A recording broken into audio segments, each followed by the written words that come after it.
Good afternoon, everybody. Today in our class, we will discuss about the work of winds from the chapter Exogenetic Process and Resultant Landform. Okay, so let's start. Wind, like river, glaciers, waves, are the other external agents of denudations take active part for shape of the landform. Just like that, wind also participate as a main agent for reshaping the landform. Okay, so here we first discuss about how the wind actions is affect or the effectiveness of wind actions is limited by a number of factors. Like first, to compared with water, air has a low density and viscosity, so only very few fine particles can be carried by it. But wind is active in areas that lack vegetation cover, so you can say that in a dry areas where the lacking vegetation, wind is by far the most predominant geomorphic agent. And about one third of the world land is made up of desert, where the wind plays an active role in shaping the land.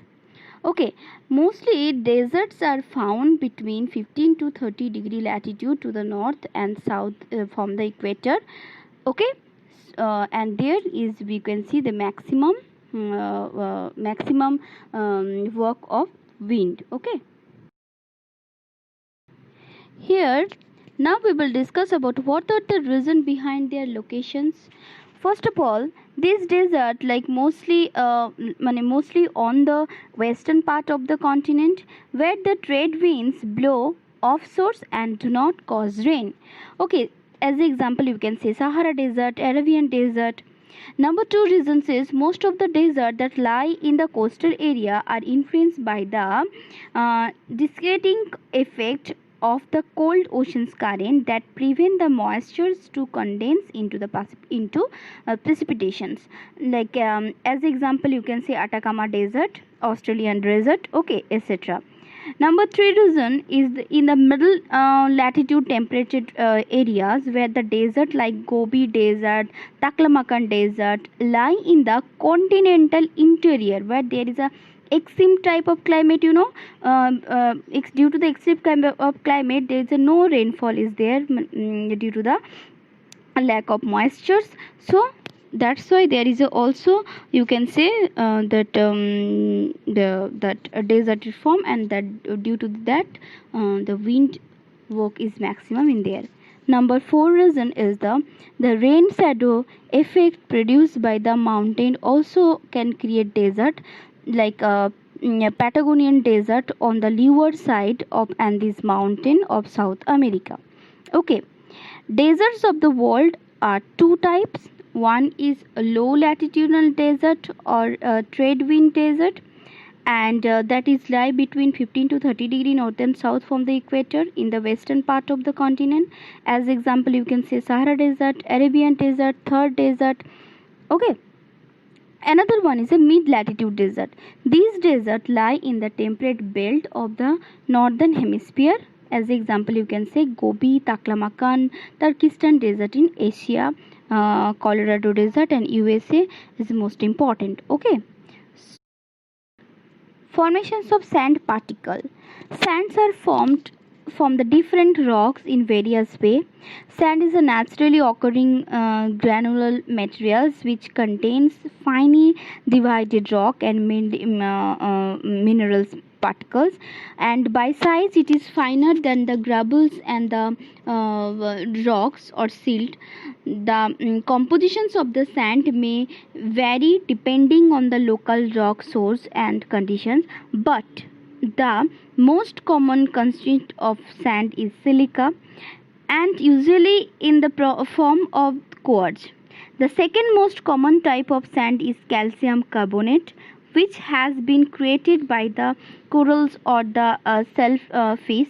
Okay, Sand particle usually range in the size of 0.06 mm to 2 mm, and sand is formed by erosions of rock, as quartz is the main consist of the sand rock like granite, sandstone and quartzite that contain quartz undergo weathering, and the quartz crystals are liberated as sand grains. Okay.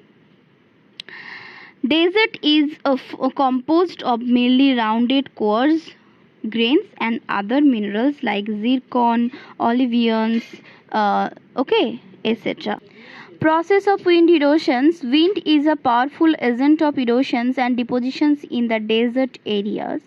Due to the lack of the vegetation's cover, rapid rate of the evaporations and the mechanical weathering, our wind can act freely in arid regions. So in there, wind erosions, transportations and depositions are there, and you can see there is a three type of wind erosions is there. What are they? Number one, depletions, number two, abrasions, and number three, attritions. So first of all, what is depletions? Depletions means the process by which the wind lift and roll along the loose particle from the ground is known as depletions. Deflations is Latin, means to blow away. When the strong wind blow, the surface materials that lie loose are blown away, the finest ones lying loose on the surface. Okay, and that is dust are blown away by wind, and that's are carried in suspensions. Okay. Number two process is abrasions. This is the process by which the wind drives sand, dust, and other particles against the exposed rock or solid surface. The rock surface are scratched, polished, and are worn away. Abrasion is the most effective near the base of the rock close to the ground. Okay. Attrition process. In this process, wind-borne particles roll against one another and collide, and they wear each other away. And this process, the grain greatly reduce in size and become rounded. The desert sands are characteristic rounded in shape. Okay. Now we will discuss the landforms produced by the wind actions. First of all, deflections hollow. When the wind blow unobstructed in the desert, it blow out the sand particles, soils, etc., and produce a depressions.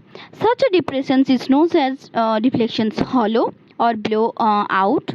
Or blowouts as it result due to the deflections. Okay. Number two is gore. Gore, or it is also known as rock pedestal or mushroom rock. This type of rock produced when the abrasions or you can say abrasions process of wind is going on, and that rock that wind is that type of erosions easily eroded the softened rock, and it happened that the undercutting mainly is there. That means the softer rock are cut away easily more than the harder rock, and it happens that the undercutting is more near the base than the top, and for this process undercutting produce the rock is look like a mushroom shape. So that's why it is called mushroom rock, or also it is known as gore and rock pedestals. It is found in Sahara Desert. Next, Zugen. Sometimes the rock mass is composed of horizontal layer of harder and softer rock. Due to the mechanical weathering caused the opening of the joint on their surface, the wind abrasions through the joint wear away the underlying softer rock, while the harder rock layer stand above uneroded ones. Okay, so this type of landform is known as Zugen, as you see the picture.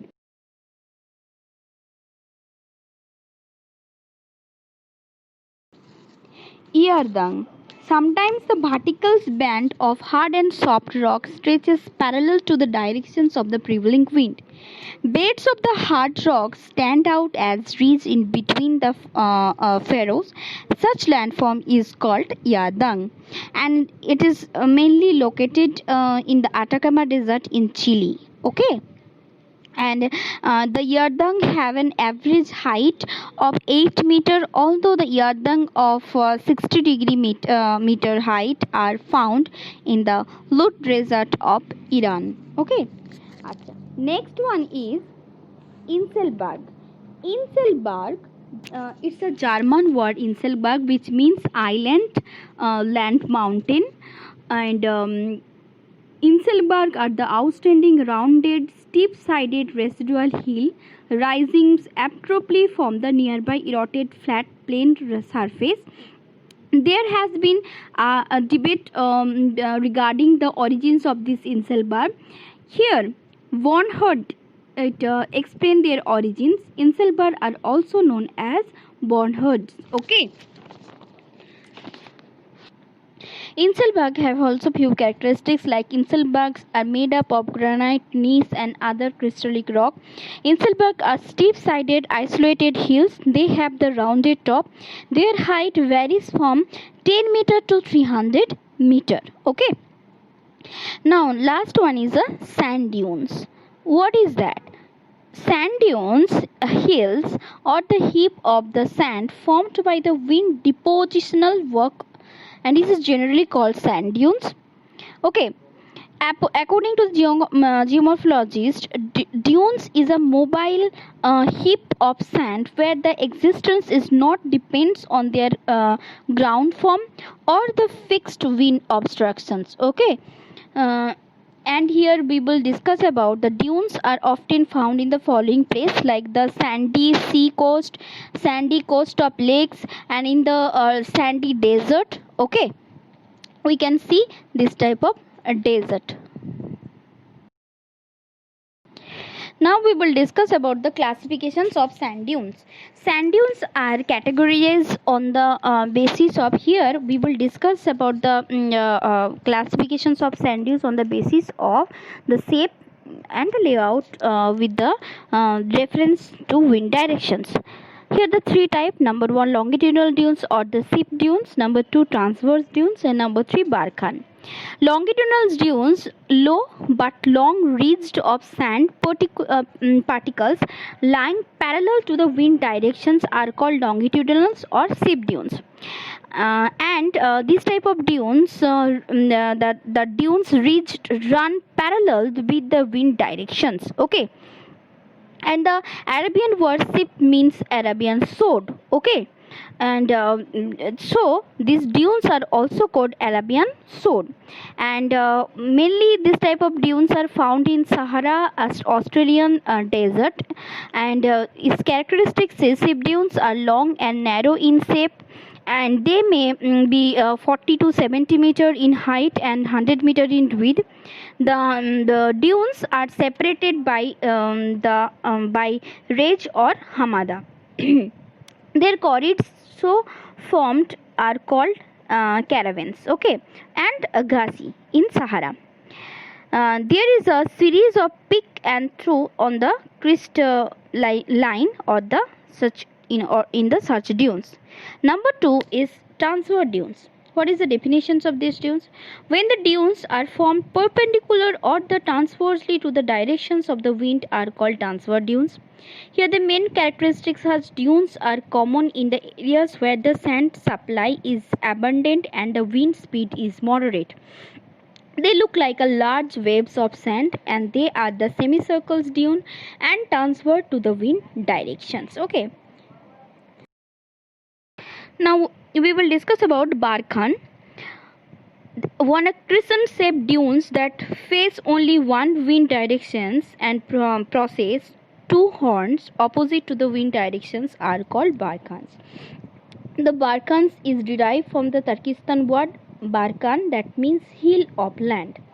And what are the characteristics of this type of sand dunes? This type of dunes develop in the open areas where there are no surface or vegetation obstacles. The wind remain unchanged in directions while the sand supply limited. Number 2, the big barkhans are called oghards. Number 3, barkhans may be formed singularly or a group. Barkhans are crescent shaped dunes and they have two horns at the end. and central portions of this crescent is broad and high, while the true horns are narrow and low, as you see the picture. And in most cases, Barkhan developed into a sheep. Barkhans are called live dunes or the active dunes, as they are the migrated in characters. Okay. Last point is loess. What is that? The word loess comes from the German word loss, that meaning depositants of the fine yellowish grey loam or the fine loam. Okay. And here fine sand particles are suspended in wind. Sometimes they are deposited at places much away from their origins. Depositions of these suspended fine sand particles in the areas is known as loess. Okay, and this type of basins found in North China, where the Huanghe River basins, we can see this type of loess landform, and also see in the Gobi Desert. Okay. Next one is a landform formed by the combined actions of wind and running water. Here first we discuss about wadi. The river valley that created by the erosive actions of rainwater due to the sudden torrential shower in desert area is called wadi. Okay, as you see the pictures, the wadi's meaning is dry valley in Arabia, in Arabic. Okay, number 2 is playa. Playa is a small salt lakes that present in desert regions are called playa. These are shallow with the flat muddy base. The water is saline. As an example, you can say Sambar Lake in Rajasthan, and if the water has too much salinity, the lake is called salina. Okay, such lakes are north of Sahara Desert are called sorts. Okay, they are called bolson in the. Now we discuss about the causes and measures of desertification.